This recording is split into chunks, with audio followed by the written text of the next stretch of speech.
lâu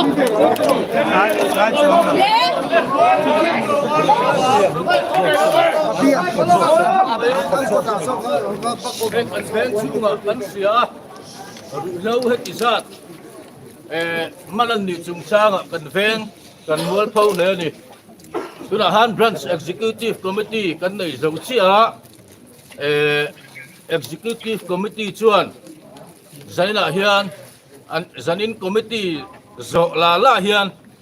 an in chung alutin siat ni fan le OM membership fee pek tu rat ya zan kan pengal dona chuwangin zaina kan chalai te helai munaron kal khom te atharum tho zonga chelo turin kan ngen chuwa kan pek zo po min tin san mai kan du bok ani tin sumi pialama chuan local council le all NGO kai suenan veng chunga amba thayang berin ruilo do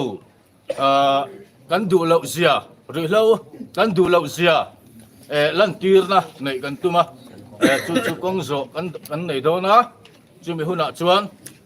kan thalai pui te din thar veng nu le pa te arang min troi om vek turin kan som bok chau ni ti kha zanina kan soi thai tok ni mai sela zanina hian chiat ni fan kan soyang kan hlan le do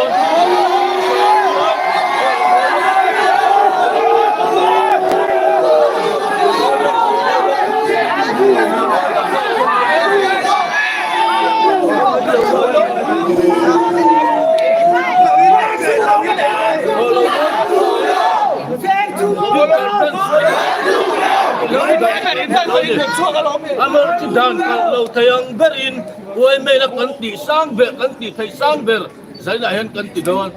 nakina ke ni aya thu nei jok local council kai so enen heng aya na pon kan lat se lawang te soi thai lawa chu wangin zai na hian min sa thiam ula kan oi me na kanti thai to chu kanti don ani ti ha kan soi du ni o